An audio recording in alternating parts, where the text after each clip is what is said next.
친구들. 자, 화면 잠깐 맞춰줄 때까지 녹음하지 마세요. 제가 샬롬 하면 녹음하세요. 네, 점점 우리 카메라맨이 잘 맞춰주고 있어요. 네, 자 친구들, 자 전세 보고 샬롬, 샬롬. 네, 자 오늘부터 에스겔 말씀이에요. 자, 에스겔 첫 번째 말씀은 거기에 계신 여호와라는 하나님의 말씀이에요. 자, 에스겔서는 누가 썼냐면 성령님이 썼어. 성령님이 누구를 통해서 썼냐면 에스겔을 통해서 쓰신 거예요.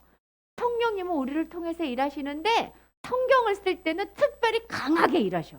그래서 이 사람이 글자도 하나도 틀리지 않도록 아주 똑똑하고 잘 기억나고 하나님의 마음을 잘 알 수 있도록 딱 잡아주고 성경을 쓰시는데 그분이 오늘은 에스겔서를 쓰신 거예요. 에스겔이란 뜻은 무슨 뜻이냐면 하나님이 강하게 하신다라는 뜻이야. 에스겔 선지자님은 하나님이 강하게 해주셨어. 왜? 하는 일이 너무 어려웠거든. 그냥 밥 먹고 잠자고 이런 일이 아니라 아주 어려운 일을 해야 되기 때문에 하나님이 힘을 아주 세게 주셨어. 이분은 어느 집안에서 태어났냐면 아버지, 할아버지가 다 제사장이셨어. 그래서 제사장으로 제사를 다 드리셨기 때문에 에스겔도 제사를 드려야 되는 제사장이셨거든. 근데 제사를 못 드렸어, 에스겔은.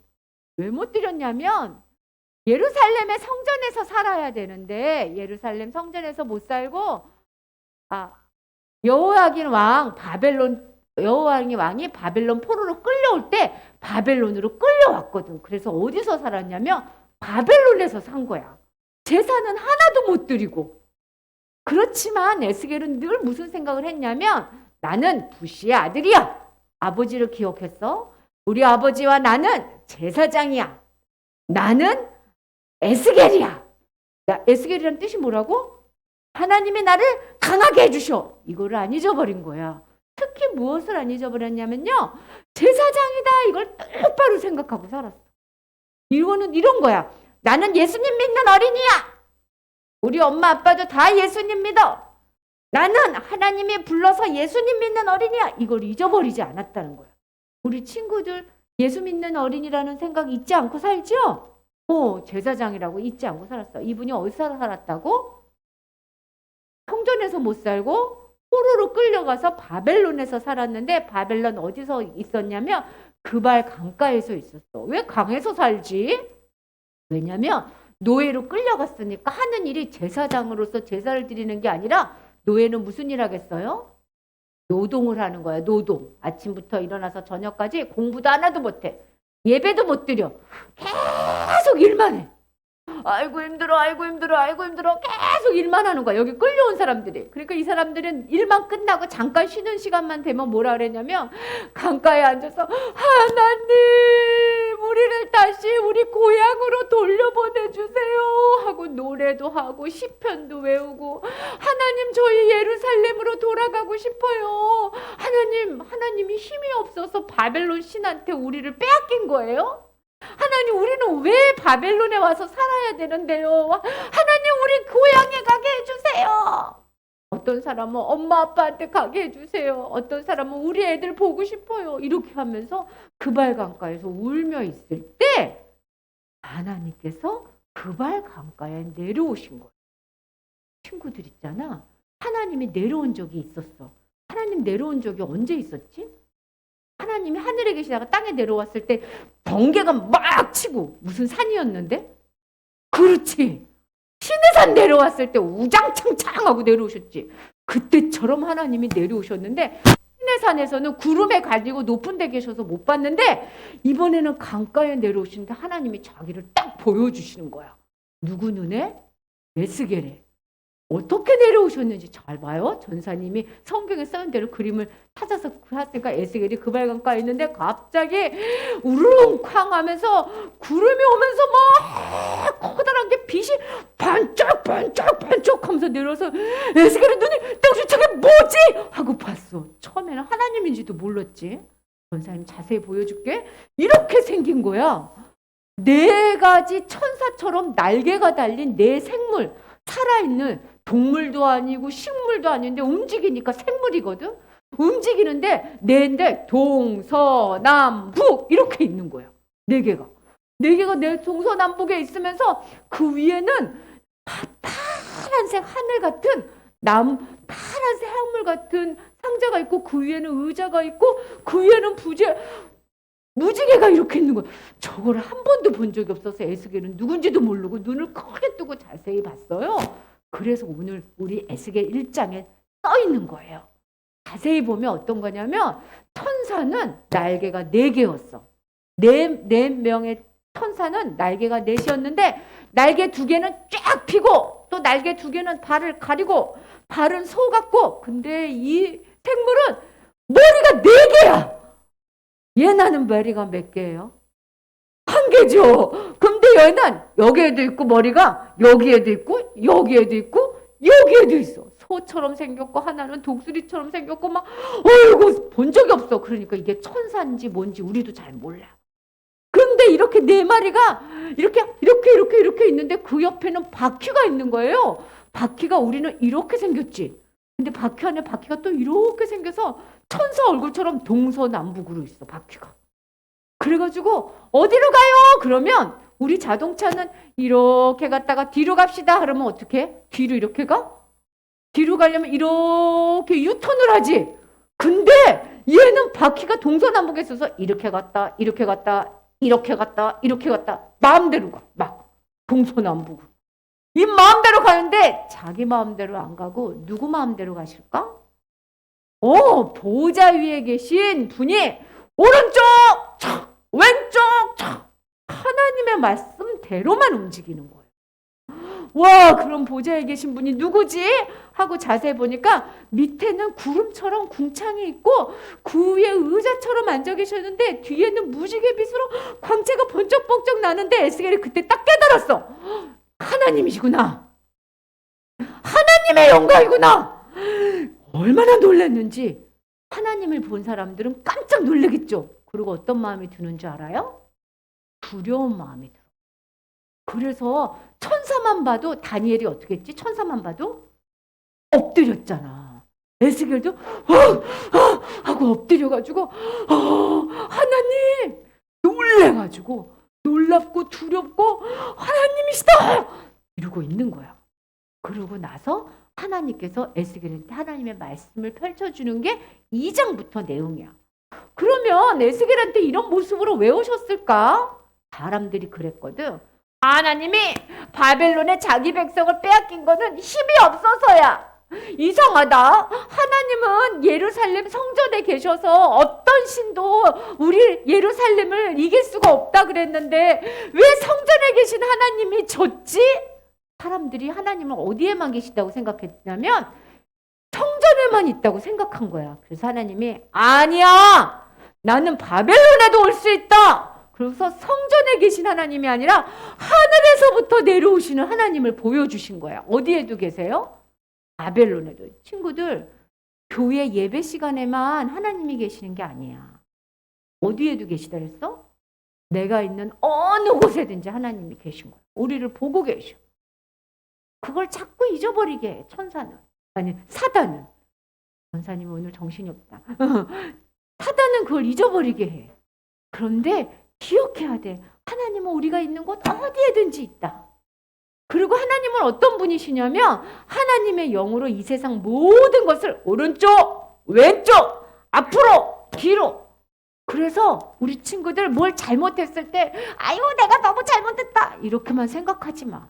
실수할 수 있어. 그런데 하나님이 어떻게 해주신다고? 오른쪽, 왼쪽 이러면서 다 고쳐주실 수 있어. 사탄은 너는 잘못했어 라고 얘기하지만 하나님은 그렇게 얘기 안 하시. 바벨론 포로 사람들은 아이고 하나님은 왜 우리를 여기다 빼앗겼어요 그랬지만 바벨론 포로 사람들하고 하나님은 함께 계셨던 거야. 이제 보니까 사람들이 몰랐어. 얘들아 나는 성전에만 있지 않아. 너희들이 있는 어느 곳에든지 내가 가는 거야.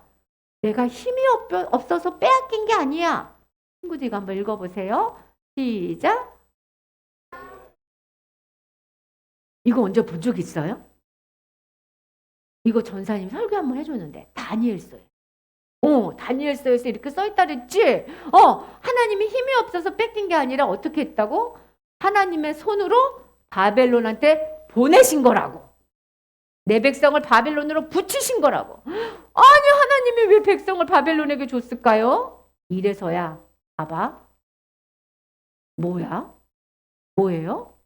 죄가 너무 많아서 이대로 두다가는 다 지옥 가게 생겨서서 안 되겠다. 바벨론으로 보내야 되겠다. 예루살렘에 모여서 죄만 짓고 있으니 바벨론으로 보내서 내가 교육을 시켜야 되겠어. 이러면서 바벨론으로 보내신 거예요.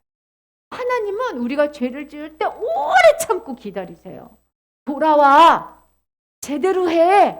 돌아와. 그러다가 너의 영혼이 지옥 가.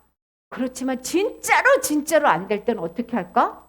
우리를 막 흔들어서 번쩍 들어서 교육하시는 거예요.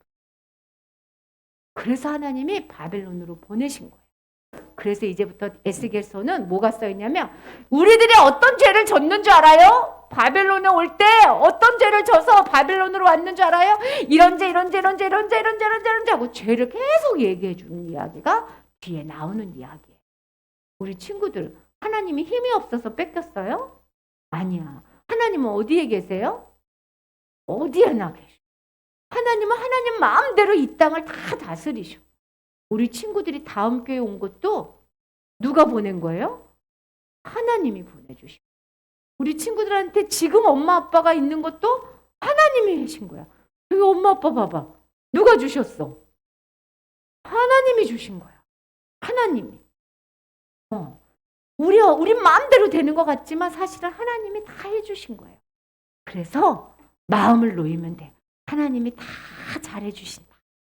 자, 우리 친구들 한번 손 이렇게 해보세요. 눈 감으세요. 하나님 지금 여러분 마음속에도 계세요? 하나님이 다 해주세요?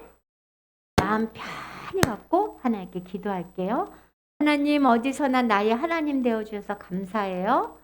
너무 많이 걱정하고 두려워하지 말게 하시고 어떤 일이 일어나도 하나님이 함께 계신 걸 믿고 감사하며 살게 해주세요. 예수님 이름으로 기도합니다. 아멘. 아멘. 감사합니다. 예. 우리 시간에 암송 한번 해볼까요? 네. 이번 주부터 이제 본격적으로 에스겔 말씀 이제 암송하게 되죠. 오늘 2장 2절 말씀, 에스겔 2장 2절 말씀이에요. 한번 좀 펴보시고 한번 에스겔 말씀들이 우리 암송하는데 익숙치는 않은데 그래도 한 번씩 좀 해보도록 하겠습니다. 2장 2절 말씀 찾으셨어요? 같이 한번 읽어볼까요? 에스겔 2장 2절 시작. 말씀하실 때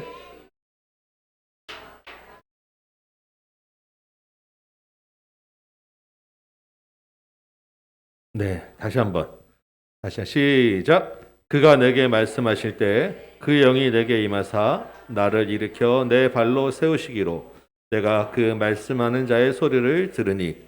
아멘. 한번 연습해 보시기 바랍니다. 네. 한번 입으로 소리 나서 중얼중얼 또 외워보세요.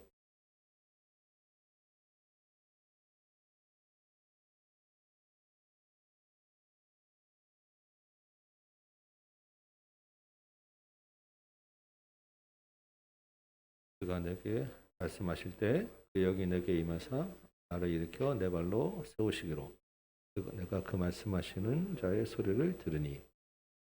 네.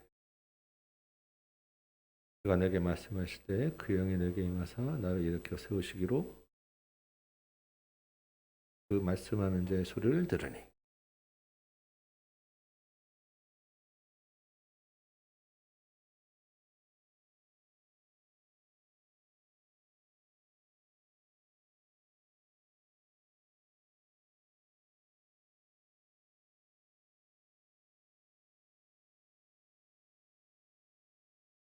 이렇게 연결해서 또 외우시면 네, 좀 외우기 쉽습니다. 그가 내게 말씀하실 때 그 영이 내게 임하사 나를 일으켜 내 발로 세우시기로 내가 그 말씀하는 자의 소리를 들으니. 그가 내게 말씀하실 때 그 영이 내게 임하사 나를 일으켜 내 발로 세우시기로 그 말씀하는 자의 소리를 들으니 날 일으켜 내 발로 세우시기로 내가 그 말씀하는 자의 소리를 들으니.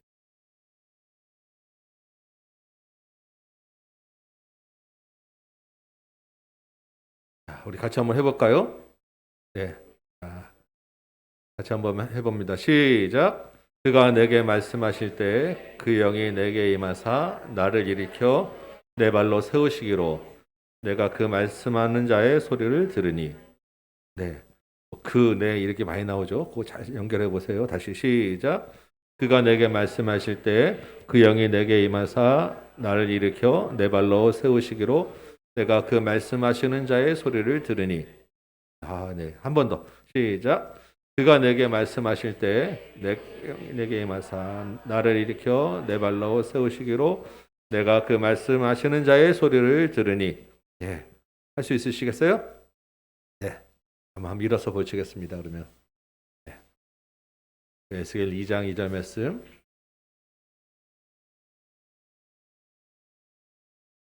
에스겔 2장 2절부터 시작해서 한번 해보도록 합니다. 에스겔 2장 2절. 그가 내게 말씀하실 때 이렇게 외우시는 거예요. 준비되셨습니까? 시작. 에스겔 2장 2절. 그가 내게 말씀하실 때 그 영이 내게 임하사 나를 일으켜 내 발로 세우시기로 내가 그 말씀하시는 자의 말씀성을 들으니. 네, 말씀자의 소리를 들으니. 그렇습니다. 자, 우리 서신체로 오늘 우리에게 주시는 하나님의 말씀 같이 봅니다. 에스겔 2장 1절에서 5절까지 말씀 제가 읽도록 하겠습니다. 에스겔 2장 1절에서 5절까지 말씀 제가 받도록 공독합니다. 그가 내게 이르시되 인자야 내 발로 일어서라 내가 내게 말하리라 하시며 그가 내게 말씀하실 때 그 영이 내게 임하사 나를 일으켜 내 발로 세우시기로 내가 그 말씀하시는 자의 소리를 들으니 내게 이르시되 인자야 내가 너를 이스라엘 자손 곧 패악한 백성 나를 배반하는 자에게 보내노라. 그들과 그 조상들이 내게 범죄하여 오늘까지 이르렀나니 이 자손은 얼굴이 뻔뻔하고 마음이 굳은 자니라. 내가 너를 그들에게 보내노니 너는 그들에게 이르기를 주 여호와의 말씀이 이러하시다 하라. 그들은 패역한 족속이라. 그들이 듣든지 아니 듣든지 그들 가운데 선지자가 있음을 알지니라. 아멘. 앉으시기 바랍니다. 이 말씀 가지고 일으켜 보내시는 하나님이라고 하는 제목으로 한번 여러분과 말씀을 나눕니다. 오늘 에스겔 두 번째 시간이죠. 우리 지난주에 에스겔서는 제사장의 눈으로 보자고 하였습니다. 그래서 제사장의 가장 중요한 것은 하나님이 임하시는 것, 하나님의 임재였어요. 하나님이 함께 하시는 것이었습니다. 그래서 우리 아까 어린이 설교에서 나왔지만 우리 1장에서는 하나님이 전혀 계시지 않을 곳, 도무지 계실 수 없는 곳이라고 생각되는 그 바벨론 땅에 하늘이 열리고 하나님이 내려오시는 하나님의 임재를 보여주셨어요. 이게 에스겔의 시작이었습니다. 하나님이 계시는 그곳이 예루살렘 성전뿐만 아니라 하나님이 계시는 그곳이 바로 성전이 되었던 거예요. 그 성전의 영광 앞에서 에스겔이 바싹 엎드릴 수밖에 없었죠. 그 엎드린 에스겔에게 하나님의 음성이 들리는 게 1장 마지막 절이었어요. 그리고 이제 이번 주부터 하나님이 하시는 말씀을 이제 시작되는 것입니다. 여러분 지난 한 주 가운데 우리가 제사장으로 살자고 하면서 하늘이 열리고 거기 계신 하나님을 만나는 경험이 있으셨어요? 우리가 가는 어디든지 그것이 하나님이 계신 성전이었잖아요. 그렇죠? 그럼 그곳에서 우리가 하나님을 만나는, 하나님을 보는 경험들이 있으셨어요? 그저 CBS에서 하는 새롭게 하소서라고 하는 프로그램이 있는데 거기에서 아주 놀라운 이야기를 들었어요. 2015년부터 2017년까지 한 2년 반 동안 북한에서 억류됐다가 풀려나신 목사님이 있어요. 우리 굉장히 뉴스가 많이 됐던 여러분 아마 보셨을 거예요. 그분이 이제 캐나다에서 원래 큰 목회를 하시면서 북한을 돕는 사역을 오랫동안 하셨었습니다. 그런데 어느 날 정말 갑작스럽고 억울하게 말도 안 되는 이유로 북한에 갔다가 억류가 된 거예요. 여러분 나중에 한번 꼭 들어보세요. 마음에 주시는 은혜가 큽니다. 북한에서 이제 갑자기 억류가 돼서 거기서 재판을 받았는데 종신 노동령을 받았어요. 그래서 감옥에 끌려가서 정말 기약 없이 강제 노동을 하는 시간을 계속 보내고 있는 것입니다. 그 절망 가운데 정말 하나님이 도저히 계실 수 없다고 생각된 그곳에서 그 목사님이 거기서 하나님을 또 새롭게 만난 거예요. 거기서 하나님이 이 목사님을 거기에 보낸 이유와 목적이 있다는 것을 알게 되고 그 목사님을 통해서 거기서 하시는 일들을 경험하게 된 것입니다. 목사님이 정말 수십 년을 예배드렸는데 그 북한 땅 감옥에서 혼자 하나님을 예배하는 경험을 하게 되셨어요. 그것이 성전이 되었던 그 경험들을 나누시는데 다참 도전이 많이 되더라고요. 여러분 오늘 2장과 3장에 걸쳐서 바벨론에서 하나님의 영광을 보게 된 에스겔이 선지자로 부름받는 이야기를 나눌 것입니다. 그 바벨론 땅에서 선지자를 부르신 하나님, 그 북한 땅에서 예배하게 하시는 그 하나님이 저와 여러분에게도 말씀하시는 시간 되길 소망합니다. 우리를 통한 하나님의 음성이 있고 거기에 대한 순종을 하나님이 요구하고 계시는 거예요. 우리 2장 1절부터 한번 다시 볼까요? 하나님이 에스겔에게 인자야 라고 부르시죠. 우리 인자라고 하는 말 들으면 예수님이 인자가 온 것은 섬기려 한 것이요 하면서 뭐 본인을 얘기하시는 말씀 먼저 떠오르는데 여기서 인자는 자주 나올 텐데 예수님이 아니라 그냥 사람의 아들아, 사람아 하고 이제 하나님이 에스겔을 부르는 말씀이에요. 인자야 라고 하나님이 에스겔을 이제 편하게 부르시고 그 다음에 뭐라고 하십니까? 내 발로 일어서라. 내게 말하리라. 일어서라는 거예요. 지금 에스겔이 하나님의 영광에 압도돼서 완전히 바싹 엎드려 있잖아요. 언제까지 엎드리고만 있을 거냐라고 하시는 겁니다. 이제 그만 엎드려 있고 네 발에 힘을 딱 줘서 일어서라는 거예요. 왜 일어서라고 합니까? 하나님이 주시는 말씀이 있기 때문이에요. 하나님의 말씀을 들으라는 것입니다. 할 일이 있기 때문입니다. 그래서 다음 구절은 뭐라고 해요? 그 말씀이 임할 때에 하나님의 영이 내게 임하사 나를 일으켜 내 발로 세우시기로 내가 그 말씀하는 자의 소리를 들었다. 오늘 우리가 암송한 말씀입니다. 하나님이 일어나라 라고 하시면서 어떻게 하셨어요? 하나님의 영으로 일으켜 세워주셨다는 거예요. 하나님의 임자를 경험하는 여러분, 제사장된 여러분, 우리가 만난 그 자리에서 우리가 엎드린 그 하나님의 그 자리에서 이제 일어서셔야 돼요. 주께서 일어나라고 하시는 거예요. 그리고 성령으로의 힘으로 일어나라고 일으켜 세우시는 것입니다. 우리가 엎드린 것이 절망스러운 것일 수 있고 북한의 그 지하 감옥처럼 기약이 없는 곳일 수도 있고 정말 어찌하여 빨리 몰라 손 놓고 있을 수 있는 곳도 있을 수 있습니다. 거기 계신 하나님 만나면 거기서 일어나라고 하나님 말씀하시는 거예요.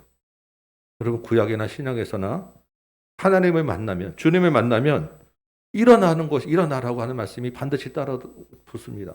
죽은 자도 일어나게 하시고 앉은 병이도 일어나게 하고 새 힘을 얻어서 일어나게 하시는 것이 하나님을 만나는 장면이에요. 우리 지난주에 특송하신 분의 간증을 들었죠. 갑작스럽게 남편을 잃고 재산을 다 잃고 정말 답답하고 어찌할 바를 모르는 그 순간에 주신 찬양이 힘을 내세요. 주님 손잡고 일어내세요. 그 찬양 아니었습니까? 저도 지난주 예배 전에 마음이 참 너무 안타깝고 답답한 예배 직전에 마음이 있어서 이거 어떻게 해야 되나 막 그러고 있는데 주님 주시는 그 힘으로 그 찬양 들으면서 말씀을 전할 수 있어요. 힘이 나는 거예요. 눈물이 막 나더라고요. 그 말씀이 그냥 막 와닿아서 하나님 주시는 힘이 있었습니다. 여러분 하나님은 일어서라고 하시는 거예요. 일어나라라고 하시는데 왜 안 일어나고 다그치고 빨리 하라고 이렇게 재촉하시는 게 아니라 하나님이 이렇게 세워주신다는 것입니다. 하나님의 영을 우리 마음에 보내주셔서 일어나게 해주시는 거예요. 이 하나님의 은혜를 믿고 여러분 새 힘 달라고 일어나게 해달라고 기도하시기 바랍니다. 기도는 믿음으로 하는 거잖아요. 우리가 믿음으로 기도한다는 것은 주께서 우리를 일으켜 주실 것을 믿고 기도하는 것입니다. 기도하시면서 여러분 마음에 있는 것들 하나님께 다 쏟아내시기 바라요. 정말 답답하고 상한 심령들 다 쏟아내시고 눈물로 통곡하시기 바랍니다. 그런데 그러고 끝나지 마시기 바라요. 우리가 기도하고 마음을 쏟아내는 것은 일어나기 위함입니다. 엎드려서 그냥 마음 한번 풀자고 끝나는 게 아니에요. 주시는 힘이 있고 말씀이 있고 계획이 있고 사명이 있다는 것을 여러분 기억하시기 바랍니다. 주님 손잡고 일어나시기 바라요. 3절에서 하나님 뭐라고 하시죠? 이제 일어서라 라고 이렇게 세우셨어요. 그 다음에는 일어선다면은 내가 너를 보내노라. 하나님이 에스겔을 일으켜 세우신 것은 보내기 위함이었다는 것입니다. 보내기 위했다. 하나님의 계획이 있는 거예요. 에스겔을 향한 하나님의 계획이 있었던 것입니다. 사명이 있는 거예요. 하나님이 우리를 이 시대에 이 땅에 보내셨어요. 우리 중에 내가 이때 이 가정에 이 나라에 가겠다라고 생각해서 오신 분 있으세요? 하나님이 이 시대에 우리와 처한 형편에 보내주신 거예요. 그 북한 그 목사님 옥내시 목사님이 간증 중에 잠깐 스치면 이런 말씀하셨어요. 그 북한 주민들 볼 때 저들이나 우리나 하나님이 보내주신 자리에 가 있는 거잖아요. 그 북한 주민들을 바라볼 때 불쌍한 마음이 들더라고요. 긍휼히 여기는 마음. 우리가 그들을 향해서 늘 기도하고 돕고 해야 되는 이유가 여기 있구나라는 마음이 좀 들었었습니다. 에스겔이나 우리나 그 시대에 하나님의 계획하에서 우리에게 보내주신 것이고 그 보내준 환경이 있다는 것이고 그 가운데 사명이 있는 거예요. 에스겔이 하나님의 선지자로서 정말 위대한 일을 하였지만 에스겔만 하나님이 주시는 사명이 있고 그 땅에서 하는 게 있는 게 아니라 하나님이 에스겔 보내시고 우리를 보내신 것은 다 똑같은 원리 하에서 같은 계획 하에서 같은 말씀이 주어지고 있다는 것입니다. 그래서 지금 우리가 에스겔이 하나님이 이렇게 세우시고 내가 너를 보내노라 가서 이렇게 해야 되라고 하신 말씀 그 과정 중에서 일어나는 그 원리들은 지금 우리가 듣고 우리가 이 시대에 적용해서 똑같이 우리도 가야 하고 보내심을 받는 사명을 감당해야 된다라는 것이죠. 여러분 에스겔이 보냄을 받는 대상이 누구였느냐라는 것이죠. 우리 3절에 보니까 내가 너를 보내노라 그 사이에 뭐라고 되어 있습니까? 이스라엘 자손에게 가라. 근데 어떤 이스라엘이에요? 패역하고 배반한 백성에게 가라라는 것입니다. 이 패역하다라고 하는 말은 반항하다라고 하는 말이에요. 배반하다라는 말입니다. 그래서 비슷한 의미를 계속 강조하고 있어요. 에스겔서는 이 반복이 주특기입니다. 에스겔 선지서는 같은 문장들이 여러 번 반복되기도 해요. 굉장히 그 이스라엘의 죄가 패역하고 반항하고 배반하고 하나님을 거역한 자가 크다는 거예요. 4절에는 얼굴이 뻔뻔하고 마음이 굳었다고 합니다. 그것도 조상 때부터 하나님께 얼굴이 뻔뻔한 범죄한 것이 오늘까지 지금까지도 하나도 고쳐지지 않았다는 그대로 뻔뻔한 그대로 하나님을 배역하고 배반한 그대로 내려오고 있다는 거예요. 그러니까 지금은 도저히 하나님의 심판을 피할 수 없는 지경에 이르렀다는 것입니다. 이 패역하고 배반한 족속에 대한 그 말씀은 사실 신명기 21장에 보면 이런 말씀이 있어요. 신명기 21장 18절인데 신명기는 하나님의 율법이잖아요. 거기 율법에 이런 말씀이 있습니다. 부모에게 완약하고 패역하면 부모에게 패역한 아들은 이렇게 해라라고 하는 구절이 있어요. 여러분 어떻게 했을 것 같습니까? 부모를 거역하고 부모에게 고집스럽고 마음을 패역한 아들에게는 부모에 순종하지 않는 아들에게는 성읍답게 끌고 가서 그 아들을 돌로 쳐 죽이라고 되어 있습니다. 그래서 그 너희 가운데 악을 제거하라고 성읍 장로들에게 끌고 가서 이 아들은 패역한 아들이라고 하고 돌로 쳐 죽이는 거예요. 그만큼 이 부모에게 패역한 죄가 무섭고 심한 죄인데 지금 조상 때부터 이스라엘 백성들이 대대로 지금에 이르기까지 하나님 아버지를 거역하고 패역하고 배반해 왔다는 것입니다. 그 패역한 백성에게 지금 에스겔이 보냄을 받았다는 것입니다. 문제는 이 패역한 백성이 자신들이 그렇게 패역했다는 것을 모르고 있다는 거예요. 지난주에 말씀드렸죠. 이 사람들이 어떤 사람들이라고요? 요시야 때 율법책을 발견하고 종교개혁을 일으켰던 사람들과 그 아들들이 섞여 있는 거예요. 그 사람들이 그 종교개혁을 일으켰다는 그 자부심에 가득해서 성전을 오가고 있었지만 부지런히 제사를 드렸지만 그 제사 가운데 하나님이 계시지 않는 거짓 제사를 드려왔던 사람들이에요. 그런데 지금 자기들이 왜 끌려와 있는지 모르고 있는 것입니다. 정작 그들은 돌에 맞아 죽어야 될 패역한 사람들인데 그들보다 그 패역한 아들보다 더 패역한 사람들인데 장모와 자신은 그 패역한 줄은 모르고 왜 끌려왔나고 하는 사람들에게 너희들은 패역한 백성이야. 너희들에게 하나님의 심판이 임할 거야 라고 이야기하면 그 사람들의 마음이 어떻겠습니까? 내가 왜? 당연히 그렇게 거센 반응이 오지 않겠어요? 그런 소리 듣고 좋아할 사람은 아무도 없잖아요. 얼굴이 뻔뻔하고 마음이 굳어서 차갑게 그 에스겔을 거절하고 에스겔을 오히려 공격할 그런 사람들에게 보내받는 거예요. 그래서 6절에 보니까 에스겔 사역이 뭐라고 되어 있습니까? 너는 가시와 찔레와 함께 있을 거야. 계속 찔림을 받는다는 거죠. 전갈과 함께 있을 거야. 공격을 받는 아주 무시무시한 위험스러운 사역을 해야 된다는 것입니다. 3장 5절에는 이렇게 되어 있습니다. 너를 언어가 달라서 못 알아듣는 백성에게 보내는 게 아니야. 차라리 못 알아듣는 이방에게 보냈으면 그 사람들은 알아들었을 거야. 여러분 요나 시대에 아수르의 니느웨 백성들은 알아듣고 회개했잖아요. 이스라엘은 회개하지 않았고. 말은 들리지만 그 말의 의미를 알아듣지 못하는 자는 오히려 안 듣는 것만 못한 것입니다. 그 들리는 말만 가지고 엄청난 공격과 반다가 있는 그곳에 지금 에스겔이 보내지죠. 그런데 하나님은 거기서 뭐라고 하시냐. 2장 5절 보니까 그들이 듣든지 아니 듣든지 상관하지 말고 너는 가서 전하라 라고 하는 거예요. 그 사람들이 듣고 돌아오지 않을 거다라는 게 깔려 있어요. 전제가. 그런데 그거 상관하지 말고 너는 가서 전해라. 왜? 그들 가운데 선지자가 보내졌다 하는 것을 그냥 알게만 하면 된다. 이 말은 그 사람들은 이미 구원을 받을 거라는 소망 자체가 없는 사람들이니까 나중에 왜 내가 나한테 그런 회개 기회조차도 안 줬어요? 라고 할 때 나 선지자 보냈어 라고 한 핑계 그냥 그 구신 하나 되는 거 이거 위해서 가야 된다라고 하는 절망스러운 상황에서 에스겔이 지금 보내주고 있는 것입니다. 여러분 이 말씀을 보면서 우리 이 시대를 한번 생각해 볼까요? 이 땅에 상가마다 교회가 두세 개씩 다 붙어 있는 이 땅의 가운데 말씀의 홍수처럼 쏟아지는 이 시대 가운데 우리가 얼마나 하나님을 잘 섬기고 있습니까? 우리 민족이 하나님을 앞에 얼마나 영광스럽고 충성스러운 모습으로 있습니까?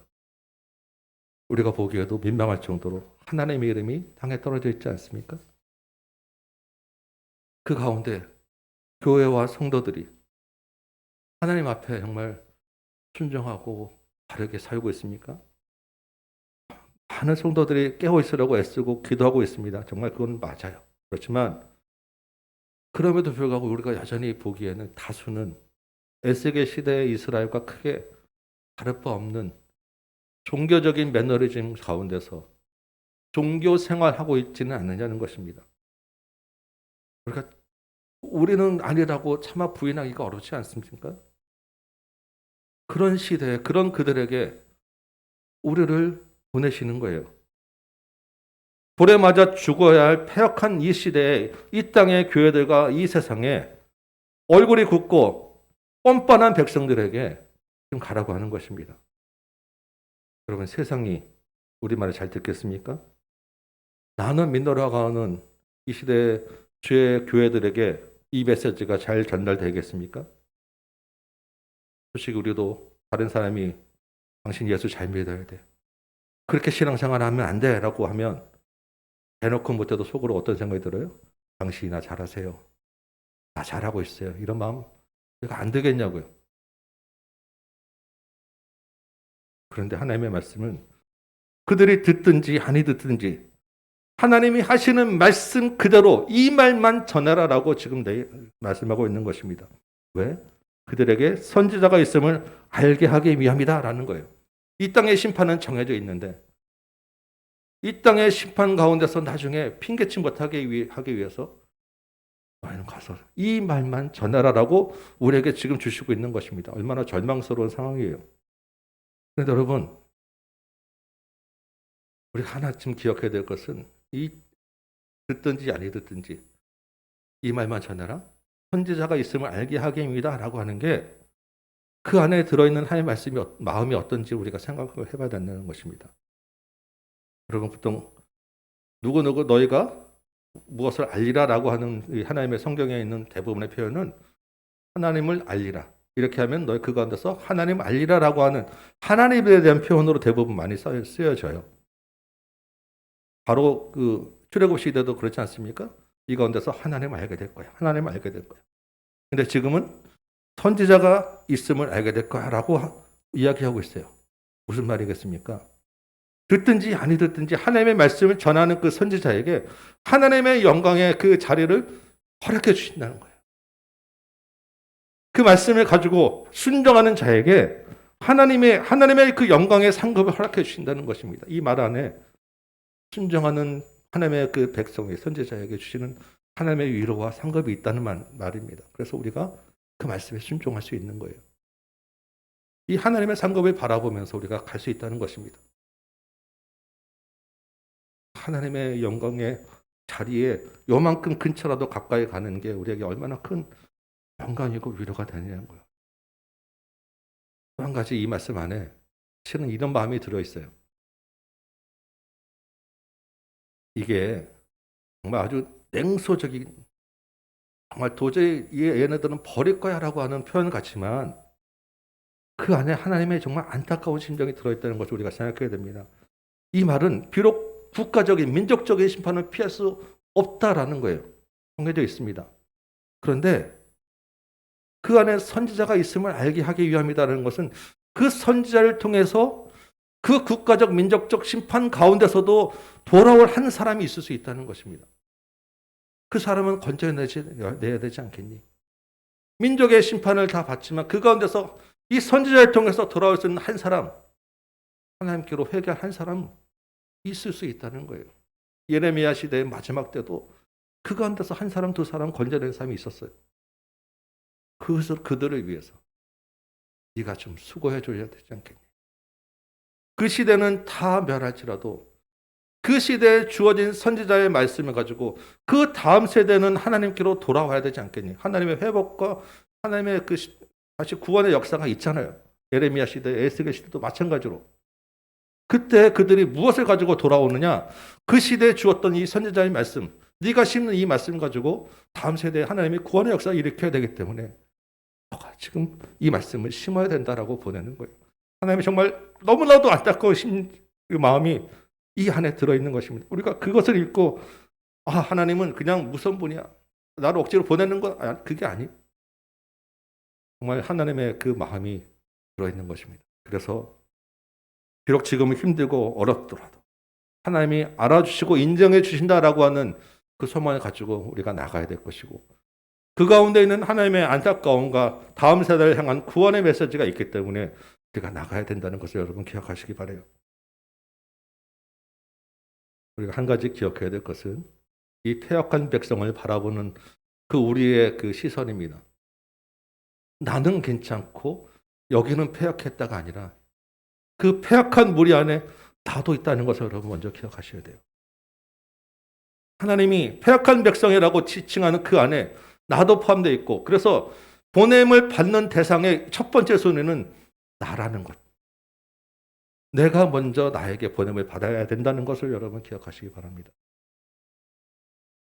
내가 얼굴이 뻔뻔해지지는 않았는지 내가 마음이 굳어서 내가 비록 우리말로 된 글을 읽고 성경을 읽고 우리말로 된 말씀을 듣지만 전혀 내가 깨닫지 못하고 있지는 않은지 돌아보자는 것입니다.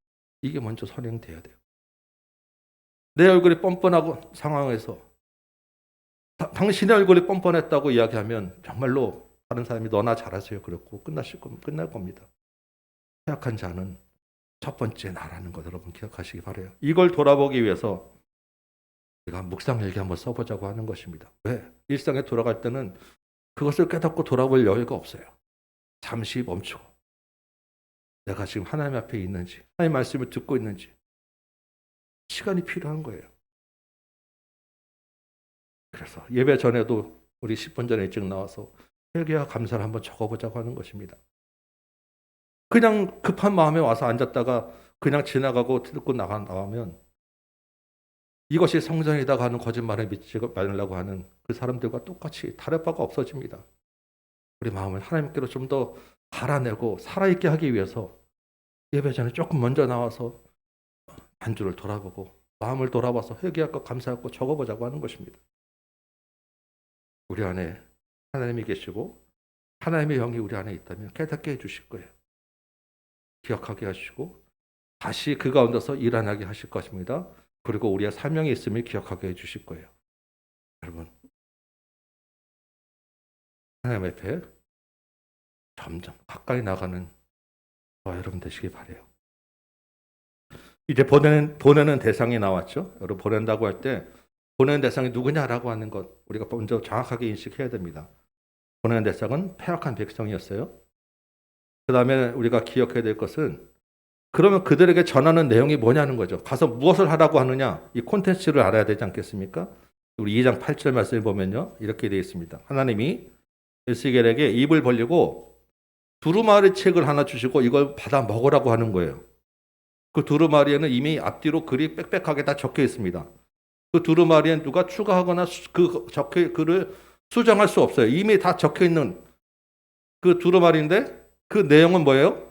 애가와 애곡과 재앙의 말, 심판의 말, 슬픈 노래, 장송곡이었어요. 그걸 받아 먹으라고 하는 것입니다. 두루마리 책은 먹는 게 아니죠. 그럼에도 거기에 먹으라는 것입니다. 그 말은 거기에 있는 그 말씀을 마음에 충만하게 새기라는 거예요. 거기 표현도 창자에 가득 채우라고 하지 않습니까? 그 여호와의 말씀을 마음에 깊이 가득 채우라는 것입니다. 4절 끝에 보니까 주 여호와의 말씀이 이러하시다 하라라고 하죠. 그 두루마리에 적힌 그 책의 내용을 가지고 이야기하라라는 것입니다. 7절 끝에도 내 말로 구하라라고 하고 3장 4절 11절에도 다 같은 말씀이에요. 내 말을 전하라. 내 말을 구하라. 여호와의 말씀이 이러하시다 하라. 다른 얘기 하지 말라는 것입니다. 선지자가 보냄을 받았다는 것은 하나님이 주시는 말씀을 전해야 된다는 거예요. 그래서 에스겔이 어떻게 합니까? 받아 먹었어요. 그랬더니 어떻게 돼요? 3장 3절 보니까 그 두루마리를 받아 먹었는데 그 두루마리가 입에서 달기가 꿀과 같다고 하였습니다. 아니, 분명히 먹을 수 없는 두루마리를 먹었어요. 더군다나 그 안에 있는 내용이 뭡니까?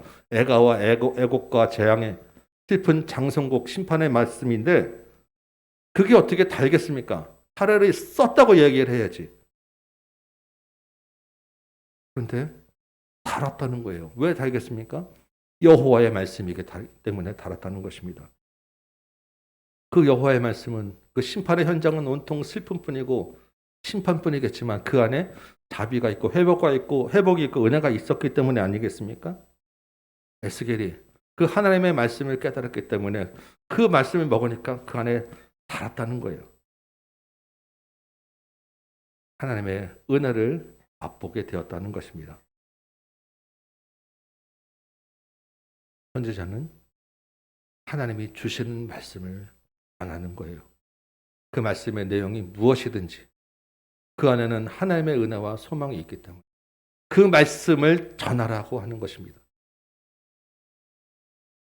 지난주에 어느 한 분을 만나서 이제 이야기를 나누는데 그분도 그냥 직장인이에요. 근데 이분이 북한 선교에 지금 헌신되어 있는 분인데 여러 가지 살면서 전도한 이야기를 이제 쭉 해주시는데 제가 말씀드리면서 얼마나 저 아저씨 창피하기도 하고 감동이 되기도 하고 큰 은혜가 됐어요. 이분이 병원 전도를 이제 오래 하셨다고 해요. 근데 그냥 일반 병원 전도가 아니라 주로 임종실을 찾아다녔다고 합니다. 여러분, 임종실은 정말 돌아가시기 몇 시간 전에 그분들 따로 이렇게 모시는 병실이 있어요. 큰 병원들 가보면. 거기를 찾아다니면서 그분들에게 이제 복음을 전했다는 것입니다. 근데 지금 코로나 시대니까 지금 다 막혀 있잖아요. 한동안 못 가고 있었어요. 어느 날 마음에 거기 한번 다시 가봐야지라고 하는 마음이 막 들어서 속으로는 아유 보나마나 그 앞에서 세자 맞을 거야라고 하면서 그냥 간 거예요. 그런데 정말로 신기하게 그냥 거기 그 앞에 직원들 따라가는 뒤에 그냥 따라갔는데 쉽게 그냥 들어가 버린 거예요, 거기를.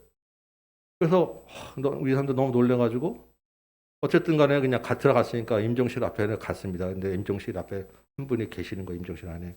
뭐 가족들도 있고 잘 왔다 갔다 하니까 그 밖에서 눈치 보고 왔다 갔다 하다가 그냥 돌아왔어요. 밤에 이제 자는데 마음이 너무 안타깝고 하나님이 보냈는데 거기서 말도 못하고 온 게 답답하기도 하고 분하기도 하고 막 잠을 못 자다가 다음날 또 갔어요. 또 가면서 오늘도 못 들어갈 거야 라고 했는데 전날처럼 또 그냥 춥게 들어간 거예요. 임종실 앞에 가서 가보니까 그분이 아직 거기 계시더라고요.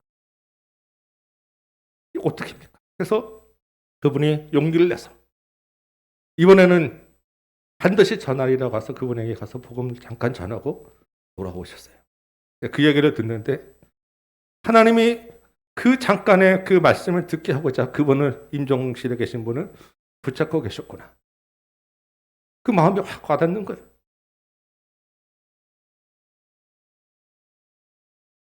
우리가 이 시대에 선지자로 부름받았다는 것은 그런 것 아니겠어요? 보내야 될 사람이 있고 들어야 될 말씀이 있고 구원해야 될 말씀이 있기 때문에 전해야 될 말이 있기 때문에 우리를 거기에 보내는 것입니다. 하나님의 말씀이 우리 안에 들어와야 된다는 거예요.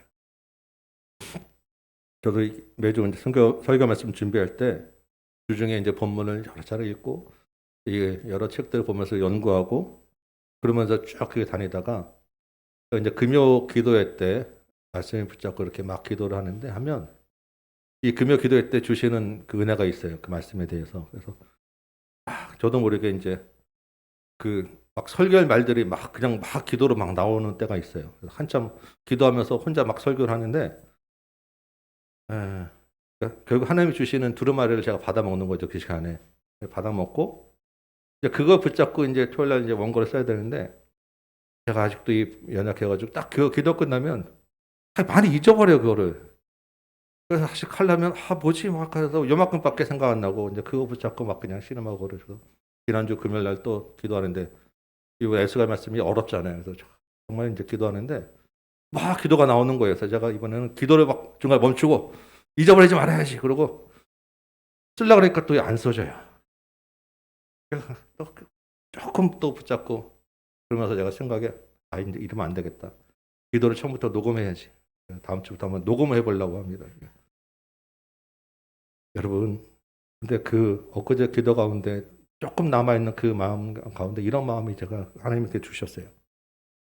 이 시대에 우리 조국 교회가, 우리 다음 교회가, 우리 가정이 하나님이 계실 수 없는 곳은 아니냐라는 것입니다. 우리가 신앙의 매너리즘에 빠져 있고 바리새인과 같이 에스겔 시대의 이스라엘과 같이 법만 예배하고 있으면서 깨닫지 못하고 있는 모습들이 막 마음에 와닿는 거예요.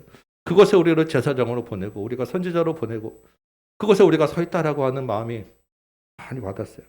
제가 가만히 돌이보니까 그거 가지고 막 기도했던 것 같아요. 하나님의 심판의 애가가 우리 앞에 지금 놓여 있는 것입니다. 주께서 우리에게 말씀을 받아 먹으라고 하시죠. 이 애가를 전해야 될 사명 우리에게 주셨다는 것입니다. 이 일을 위하여 우리를 제사장으로 부르셨다는 거예요. 이 시대에 선지자로 우리를 세우셨다는 것입니다. 그러려면 우리가 먼저 하나님의 말씀이 우리 안에 채워져야 돼요.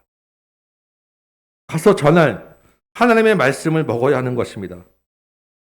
하나님의 심판이 있을 것이고 그 안에서 하나님의 구원과 은혜가 있다는 것을 알리기 위해서는 그 말씀 가운데 있는 하나님의 마음이 우리 안에 먼저 충만해져야 된다는 거예요. 지난주와 이번 주에 우리가 히브리서 말씀 묵상하자고 했죠. 그리고 설교 말씀 다시 듣자고 했죠.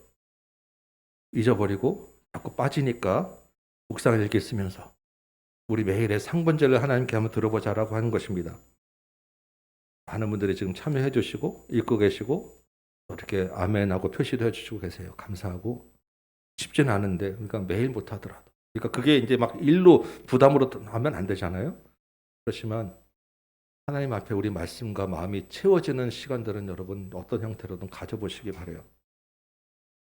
자꾸 말씀과 기도로 하나님의 말씀을 채우고 하나님의 마음을 알아가는 훈련은 우리 가운데 반드시 필요한 것입니다.